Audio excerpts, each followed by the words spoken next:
बादलों के दरमियान कुछ ऐसी साजिश हुई। मेरा घर मिट्टी का था, मेरे ही घर बारिश हुई।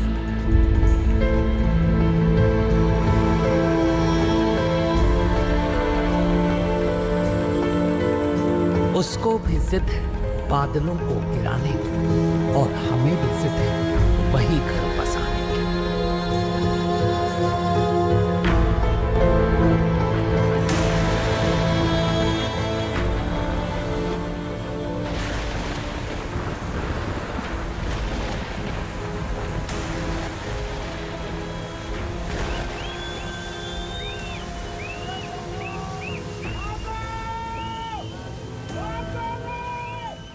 जी हाँ, साजिश आसमानी थी, आफत जमीन ने झेली। बादलों के बीच झगड़ा था, तबाही जमीन को झेलनी पड़ी।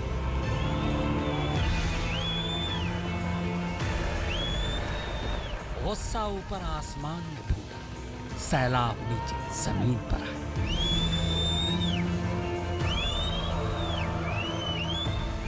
कुदरत का कहर तो अपना काम कर चुका, बस्ती की बस्ती बर्बाद हो चुकी। अब कुछ बचा है तो बस बर्बादी का मंजर। वो मंजर जिसमें इंसान और भगवान सब एक से दिख रहे हैं।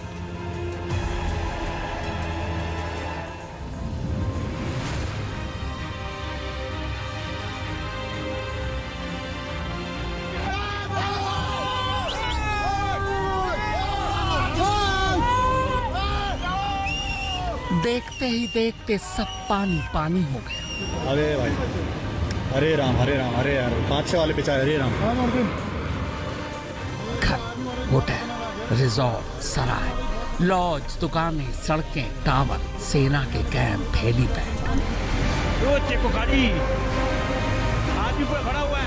आदमी है इसमें, आदमी है, हाँ आदमी है। यानी जिनके सहारे जिंदगी कुदरत को करीब से देखने का हौसला कर पाती है, वो सारे सहारे पानी पानी हो गए। अरे बह गया,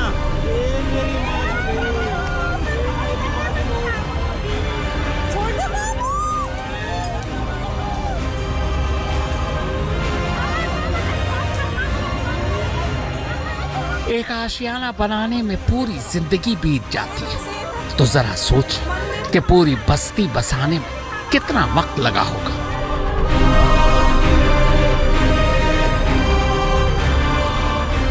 बस्ती कैसे और कितनी मुद्दत में बसती है, ये तो हम आपको नहीं दिखा सकते। अलबत्ता एक पूरी की पूरी बस्ती कैसे सिर्फ 34 सेकंड में बर्बाद हो सकती है, कैसे उस बस्ती का नामो निशान 34 सेकंड में मिट सकता है, ये हम आपको जरूर दिखा सकते हैं।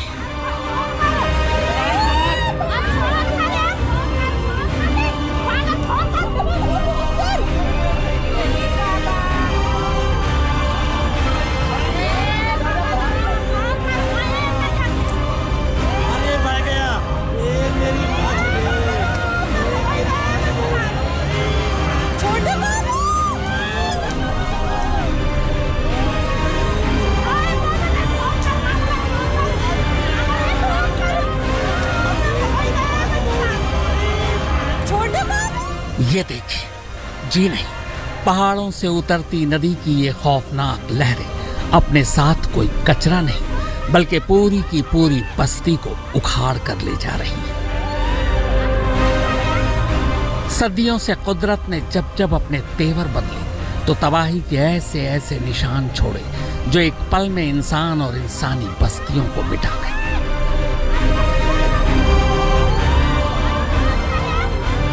कुदरत के कहर ने कई कई बार अनगिनत जिंदगियों को हमेशा हमेशा के लिए खामोश कर दिया।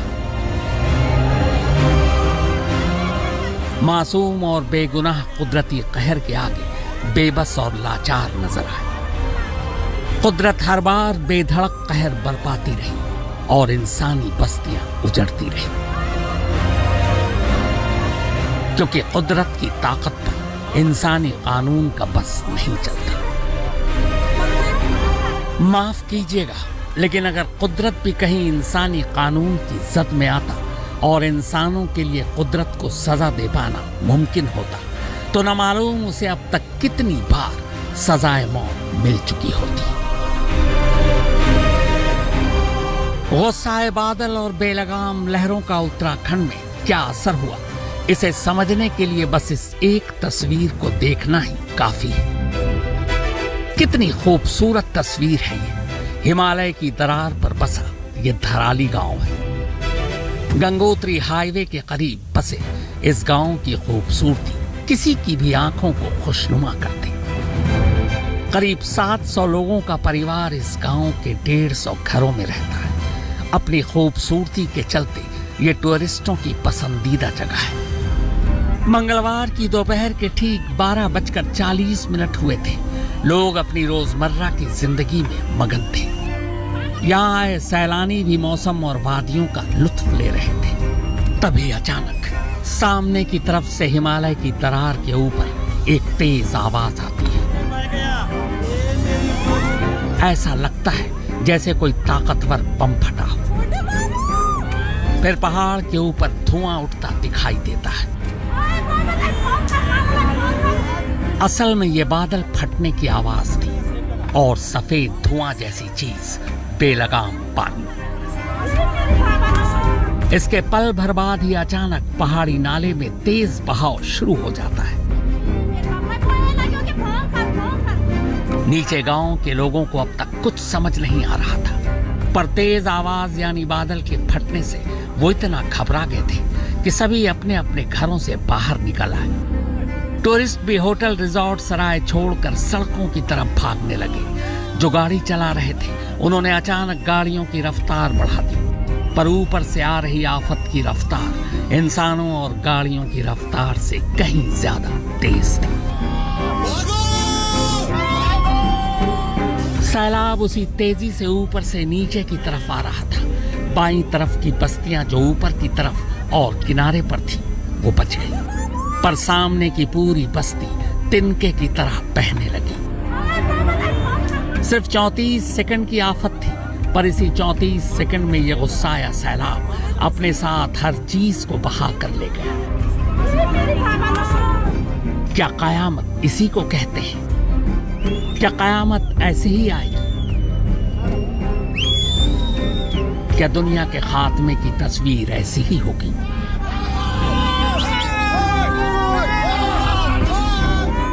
गुस्साए फूटे बादल की ऐसी बेलगाम और कातिलाना लहरें अपनी तस्वीरों से कुछ इसी तरह डरा गई। ऐसा लगता है मानो नदी शहर में उतर आई हो।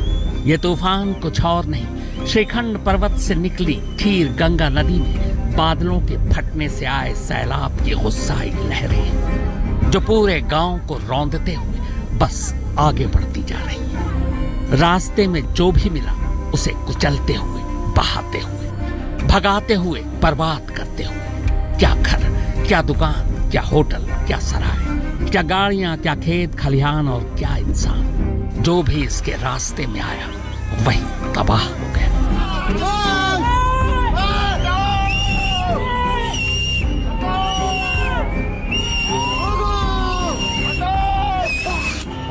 और बहुत ज़्यादा डरावनी स्थिति थी यहाँ पे।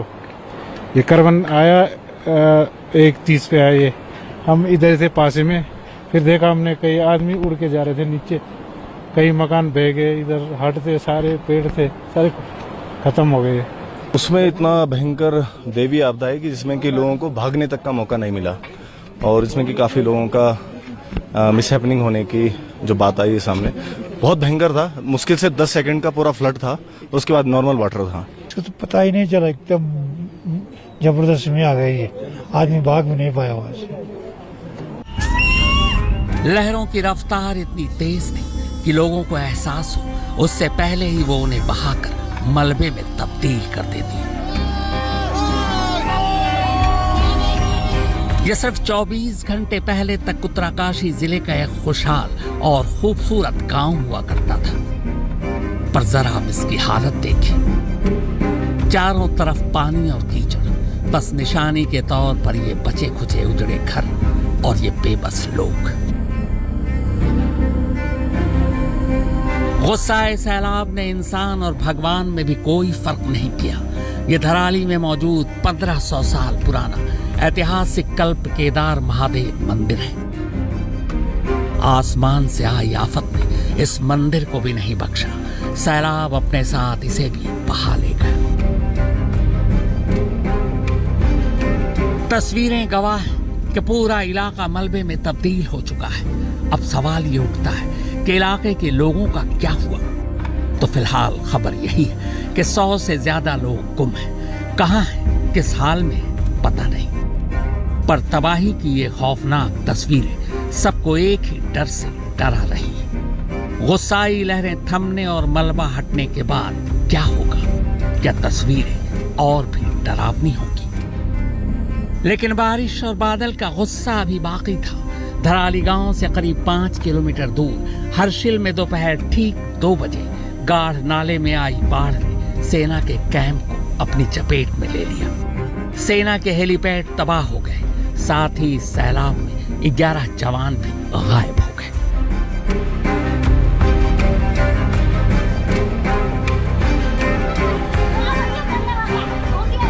फिर ठीक 1 घंटा बाद यानी दोपहर 3 बजे सुखी गांव में बेलगाम सैलाब ने अपने तेवर दिखाए और बस्तियों और सड़कों को बहाना शुरू कर दिया।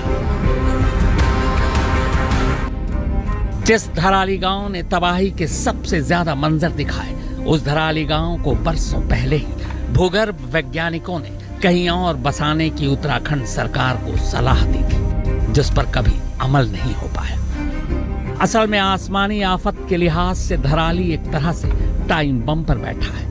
हिमालय की दरार पर बसे इस धराली गांव में इससे पहले 1864, 2013 और 2014 में भी बादल फटने की घटनाएं हुई थी। यहाँ जब जब पहाड़ पर बादल फटे तब तब उसने खीर नाले में तबाही मचाई। ये इलाका भूकंप के लिहाज से भी अति संवेदनशील जोन में आता है। धराली गांव में जिस पहाड़ से खीर गंगा नदी आती है वो 6000 मीटर ऊंचा है। जब भी वहां से सैलाब आता है, धराली और धराली गांव को बर्बाद कर जाता है। करीब 6 महीने पहले ही पहाड़ी का एक बड़ा हिस्सा टूटकर खीर नदी में गिर पड़ा था। पहाड़ी का यह हिस्सा शायद इसी नदी में कहीं अटक गया। वैज्ञानिकों की माने तो मंगलवार को बादल फटने के बाद जिस तेजी से पानी ऊपर से नीचे आया, वो पहाड़ी के उस टूटे हिस्से को भी बहाता हुआ अपने साथ ले आया, जिससे ज्यादा तबाही हुई। कहते हैं कि कुदरत कभी किसी को परेशान नहीं करती, लेकिन ये बस तब तक सही है जब तक आप उसे छेड़े नहीं। उत्तरकाशी के दामन में इस वक्त खौफ के जो मंजर इधर उधर बिखरे पड़े हैं, वो दरअसल कुदरत के साथ सालों से की जा रही लगातार छेड़छाड़ का नतीजा है। पिछले लगभग 30 सालों में जब से उत्तराखंड का जन्म हुआ है, तरक्की और टूरिज्म के नाम पर यहाँ हर तरफ हर तरह की दुकानें खुल गई हैं। मनमाने तरीके से जमीन की खरीद फरोख्त हो रही है। अंधाधुंध खुदाई चल रही है। बिजली के नाम पर जगह जगह डैम बनाकर नदियों को बांधा और रोका जा रहा है। विकास के लिए टिहरी जैसी पुरानी बस्तियों की बलि ले ली गई। नतीजा सामने है। कहर आसमानी जरूर था, लेकिन बुनियाद इंसानों ने ही रखी। बीते 10 सालों में अचानक उत्तराखंड में बादल फटने की घटनाएं तेजी से बढ़ी। एक्सपर्ट्स इसकी 3 वजह बताते हैं। पहली, टिहरी डैम। दूसरी, मॉनसून का सिकुड़ जाना। और तीसरी, मैदानी हिस्सों में जंगलों की कटाई, ताकि उन जंगलों को काट कर वहां इंसानी बस्तियां बसाई जा सके। एक्सपर्ट्स का कहना है कि अब सिर्फ बादल नहीं फटते, बल्कि मल्टी क्लाउड बर्स्ट के हालात पैदा हो गए। यानी अब कई बादल एक साथ एक ही जगह पर एक ही वक्त में फटते हैं, जिससे तबाही कहीं ज्यादा भयानक होती है। टिहरी में भागीरथी नदी पर 260.5 मीटर ऊंचा बांध बना है, जिसका पानी लगभग 4 क्यूबिक किलोमीटर एरिया में फैला हुआ है, यानी 32 लाख एकड़ फीट में। जिस भागीरथी नदी का जलग्रहण इलाका पहले काफी सीमित था, बांध बनने के बाद अब वो काफी बढ़ गया है। इतनी भारी मात्रा में एक जगह पर इतना पानी इकट्ठा होने की वजह से बादल बनने की प्रक्रिया बहुत तेज हो गई है। खासकर मॉनसून सीजन में ये बादल इस पानी को सह नहीं पाते और इसीलिए फट पड़ते हैं। बादल फटने की घटनाओं में तेजी की एक और वजह रेनी डे का कम हो जाना है। रेनी डे यानी किसी एक जगह पर एक दिन में 2.5 मिलीलीटर या उससे ज्यादा बारिश होने को कहते हैं। एक रिपोर्ट के मुताबिक मॉनसून सीजन में बारिश तो अब भी उतनी ही होती है, लेकिन जो बारिश पहले 7 दिनों में होती थी वो अब सिर्फ 3 दिनों में ही हो रही है। यानी रेनी डे कम हो रहा है, जिससे हालात खराब हो रहे हैं। मानसून सीजन पहले जून से सितंबर तक हुआ करता था, अब ये सिकुड़कर जुलाई अगस्त तक सिमट गया है।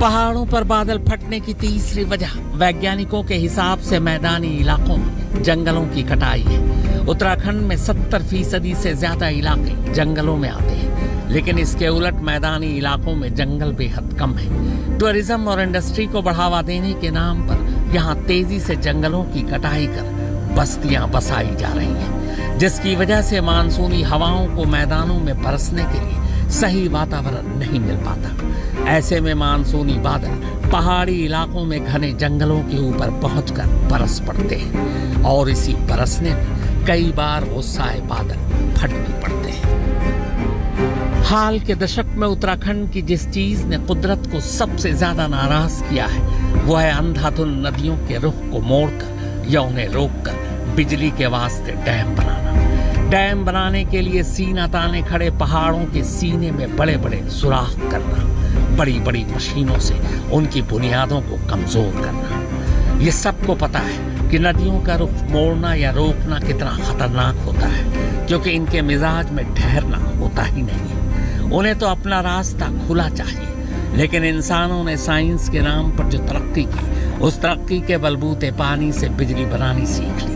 बिजली बनाने के लिए नदियों को रोककर एक तरह से उसकी रफ्तार और तेज कर दी। उत्तरकाशी के दामन में जो तबाही के मंजर फैले हैं वो इसी इंसानी भूल का नतीजा है। यह कुदरत हम इंसानों को जीने के लिए सब कुछ देती है, लेकिन जब वही इंसान उसका रास्ता रोकने की कोशिश करता है तो मजबूरन उसे अपना रास्ता खुद साफ करना पड़ता है। यह शख्स जो दौड़ता हुआ चला आ रहा है, इसने बस अभी अभी मौत को मात दी है। सैलाब को पीछे छोड़कर ये आगे निकल चुका, इसलिए बच गया। लेकिन इसी के करीब ये दूसरा शख्स सैलाब से तो बच निकला, लेकिन सैलाबी पानी से बने दलदल में जा फंसा।